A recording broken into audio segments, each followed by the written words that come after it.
আমাদের দেশের মেয়েরা জানেন পর্দা কোথায় করে?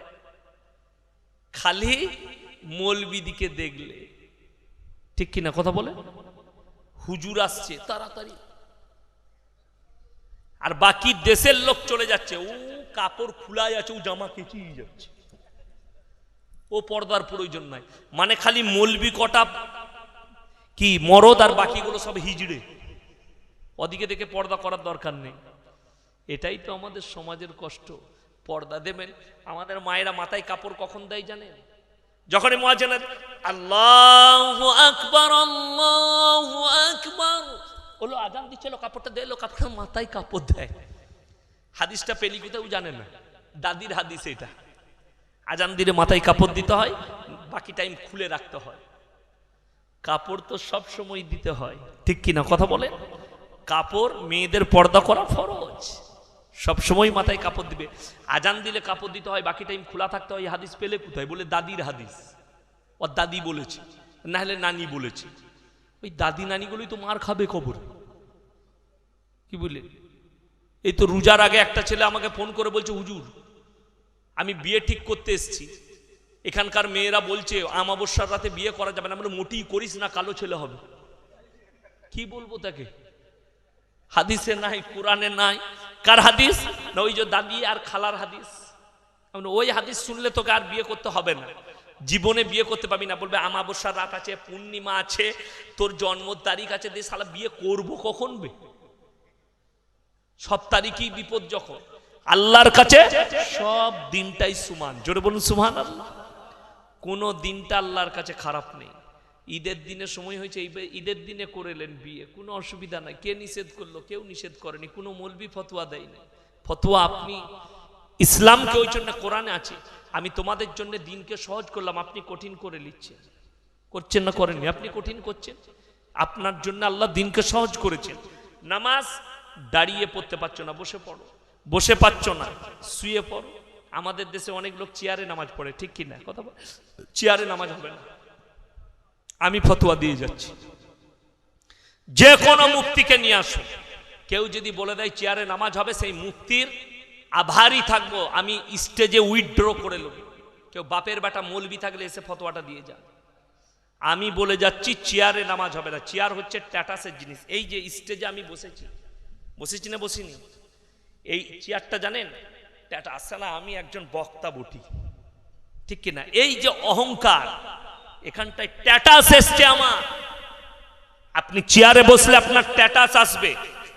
অহংকার আসার কারণে চেয়ারে বসে নামাজ পড়া যাবে না, তুমি নিচে বসে পড়ো। যদি বলেন হুজুর সিজদা করতে পারছি না, কে বলে তোকে সিজদা করতে হবে? তুই ইশারাই কর না, অসুবিধা নেই, কিন্তু চেয়ারে বসা যাবে না, নিচেই। যদি বলেন আমাকে ঠ্যাস দিয়ে পড়তে হয়, তো একদম এক কোণে ঠ্যাস দিয়ে পড়, কোনো অসুবিধা নেই। দেয়াল করে পড়ো ঠ্যাস দিয়ে, অসুবিধা নেই। যদি বলেন হুজুর একটা কিছু ঠ্যাক দিতে হয়, ঘরে পড় ইশারায়, কোনো অসুবিধা নেই। কিন্তু মসজিদে নামাজ পড়লে চেয়ারে বসে নামাজ হবে না। প্রথম কাতারে যারা চেয়ার লাগায়, চেয়ারগুলো ধরে ছুঁড়ে দিবেন, নাহলে পুড়িয়ে দিবেন। আমি বলে যাচ্ছি, চেয়ারে নামাজ হবে না। যদি আপনি বসতে না পারেন, নিচে বসা হয়। যদি বলেন আমার মসজিদে, তাহলে নামাজ হবে না, আপনি বাড়িতে পড়বেন, কিন্তু মসজিদে চেয়ার লাগিয়ে নামাজ হবে না। এটা মানুষের বোঝা দরকার। চেয়ার টাটাসের জিনিস, অহংকারের জিনিস। চেয়ারে কখনো নামাজ হবে না। আমার নবী সাহাবীরা সবসময় নামাজ পড়েছেন, কেউ যদি দাঁড়িয়ে না পড়তে পেরেছে, বসে পড়েছে। হযরতে ওমর ফারুক রাদিয়াল্লাহু তাআলা আনহুকে ফজরের নামাজে ভুজালি মারা হয়েছে, তিনি বসে থেকেছেন, বসে নামাজ আদায় করেছেন ইশারায়, কিন্তু চেয়ারে বসেননি। চেয়ার ট্যাটাসের জিনিস, কখনো বসবেন না চেয়ারে। ওই জন্য চলুন, আমি যেটা বলছিলাম, আল্লাহ নবী সাল্লাল্লাহু আলাইহি সাল্লাম দাওয়াত কবুল করলেন। জোহরের নামাজ পড়ে খানা খেতে গেলেন, এরপরে বললেন, হে রুমাইসা, তোমার বাড়িতেই আমি একটু আরাম করব। ইয়া রাসূলুল্লাহ, ঠিক আছে। নবীজি হযরতে রুমাইসার হুজরাখানায় ঘুমিয়ে গেলেন, চোখ লেগে গেছে। আর পর্দার আড়াল থেকে হযরতে রুমাইসা দেখছেন নবীজি চোখ লেগে গেছে, এত মিষ্টির ঘুম ঘুমাচ্ছেন নবীজি। একটু পরেই আল্লাহর নবী জনাবে মুহাম্মদুর রাসূলুল্লাহ, সকলে বলুন সাল্লাল্লাহু আলাইহি ওয়াসাল্লাম। নবীজির ঘুম ভেঙে গেছে, নবীজি হাসছেন। হযরতে রুমাইসা বললেন, ইয়া রাসূলুল্লাহ, আপনার ঘুম ভেঙে গেছে, আপনি কেন হাসছেন? আমার নবী বিশ্ব নবী বললেন, ওগো রুমাইসা, তুমি হচ্ছ ভাগ্যবান, আল্লাহ তোমার ঘরে ওহী নাজিল করেছেন। জোরে বলুন সুবহানাল্লাহ। ইয়া রাসূলুল্লাহ, কি ওহী নাজিল করেছেন? আমার নবী বিশ্ব নবী বললেন, হে রুমাইসা, আমি স্বপ্ন দেখলাম আমার সাহাবীরা ইসলামের প্রচারের জন্য তিনটে দল আফ্রিকার দিকে যাচ্ছে। তিনটে দল আফ্রিকার দিকে ইসলামের প্রচারে যাচ্ছে। হযরতে রুমাইসা বললেন, ইয়া রাসূলুল্লাহ, ইয়া হাবিবাল্লাহ, আমার জন্য দোয়া করবেন, আমার নামটা যেন তৃতীয় নম্বর কাফেলাতে থাকে।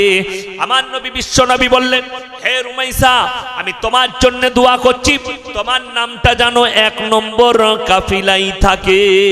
জোরে বলুন সুবহানাল্লাহ। নবীজি দোয়া করলেন, আবার ঘুমিয়ে গেলেন, চোখ লেগে গেছে। আবার কিছুক্ষণ ঘুমানোর পরে আবার ঘুম ভেঙেছে, আবার নবীজি হাসছেন মুচকি। আবার রুমাইসা জিজ্ঞেস করলেন, ইয়া রাসূলুল্লাহ, ইয়া হাবিবাল্লাহ, আপনি আবার হাসছেন? নবীজি বললেন, ইয়ে রুমাইসা, আল্লাহর কসম, আল্লাহ আবার তোমার ঘরে ওহী পাঠিয়েছেন। ইয়া রাসূলুল্লাহ, ইয়া হাবিবাল্লাহ, আল্লাহ কি ওহী পাঠিয়েছেন? আমি স্বপ্ন দেখলাম আমার সাহাবীদের তিনটে কাফেলা, তিনটে দল, তারা যেন ইসলামের প্রচারে ইউরোপের দিকে যাচ্ছে। আমার নবীজির কাছে বললেন, ইয়া রাসূলুল্লাহ, আমার জন্য দোয়া করুন, আমার নামটা যেন দ্বিতীয় নম্বর কাফেলায় হয়। নবীজি বললেন, এ রুমাইসা, আমি তোমার জন্য দোয়া করছি, তোমার নামটা যেন এক নম্বর কাফিলায় হয়। ইমাম বুখারী রাহমাতুল্লাহ আলাই কিছুক্ষণের জন্যে চ্যাপ্টারটা এখানেই বন্ধ করলেন।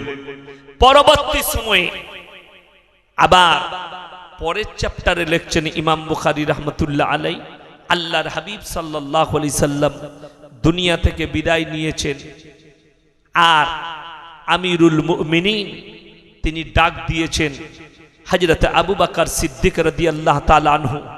সাহাবীদের তিনটে দল তৈরি করলেন, ইউরোপের দিকে ইসলামের প্রচারে যাবে। এক নম্বর কাফিলায় নাম লেখা হয়েছে কার? হযরতে রুমাইসা। জোরে বলুন সুবহানাল্লাহ। হযরতে রুমাইসার কাছে যখন খবর গেল ইউরোপের দিকে একটা দল যাচ্ছে, তার মধ্যে এক নম্বর কাফিলায় তোমার নাম লেখা হয়েছে। হযরতে রুমাইসা বললেন, আল্লাহর কসম, আমার হুজরাখানায় আল্লাহর হাবিব শুয়েছিলেন, আর তিনি এই স্বপ্নটাই দেখেছিলেন আমার সাহাবীদের তিনটে দল ইউরোপের দিকে যাচ্ছে ইসলামের প্রচারে, আর আমার জন্য দোয়া করেছিলেন আল্লাহ যেন আমাকে এক নম্বর কাফিলাই রাখে। আল্লাহর নবীর কথাকে আল্লাহ কবুল করেছেন। হযরত আবু বকর সিদ্দিক রাদিয়াল্লাহু তাআলা আনহু বললেন, হে আল্লাহর নবীর সাহাবীরা, শুনে নাও, আমাদের নবী নয়, পৃথিবীর সমস্ত নবীরা যেটা বলেছেন আল্লাহ সেটা আসমানের লাকির টেনে দিয়েছেন। জোরে বলুন সুবহানাল্লাহ। নবীরা যেটা বলতেন আল্লাহ আসমানের লাকির টেনে দিয়েছেন। আমার ভাই, আমরা হচ্ছে আখরি নবী মুহাম্মাদুর রাসূলুল্লাহ, সকলে বলুন সাল্লাল্লাহু আলাইহি সাল্লামের উম্মত। আল্লাহ আমাদেরকে আখরি নবীর উম্মত করে পাঠিয়েছেন, এর থেকে বড় ভাগ্যের বিষয় আর কিছু নেই। আল্লাহ দুনিয়া শুরু করেছেন হযরতে আদম আলাইহিস সালাতু ওয়াস সালাম থেকে। হযরতে আদম আলাইহিস সালাম জান্নাত থেকে বার করে দেয়া হলো, তিনি সিজদায় পড়ে আল্লাহর কাছে ইস্তেগফার করলেন। বিভিন্ন রিওয়ায়েতে বলা হয়েছে, কেউ বলেছে 300 বৎসর কেঁদেছে, কেউ বলেছেন 500 বৎসর, কেউ বলেছেন 100 বৎসর কেঁদেছেন আল্লাহর কাছে। তিনি কেঁদে বলেছেন, রব্বানা যালামনা আনফুসানা ওয়া ইল্লাম তাগফির লানা ওয়া তারহামনা লানাকুনান্না মিনাল খাসিরিন। ওগো আল্লাহ, আমরা জুলুম করেছি নিজের প্রতি, তুমি যদি ক্ষমা না করো আমরা বরবাদ হয়ে যাব। এই দোয়া সবাই চাইবেন, জোরে বলুন ইনশাআল্লাহ। একটু যদি আপনার বেয়াদবি হয়ে যায়, একটু যদি গুনাহ হয়ে যায়, আল্লাহকে বলবেন, আল্লাহ রব্বানা যালামনা আনফুসানা ওয়া ইল্লাম তাগফির লানা ওয়া তারহামনা লানাকুনান্না মিনাল খাসিরিন।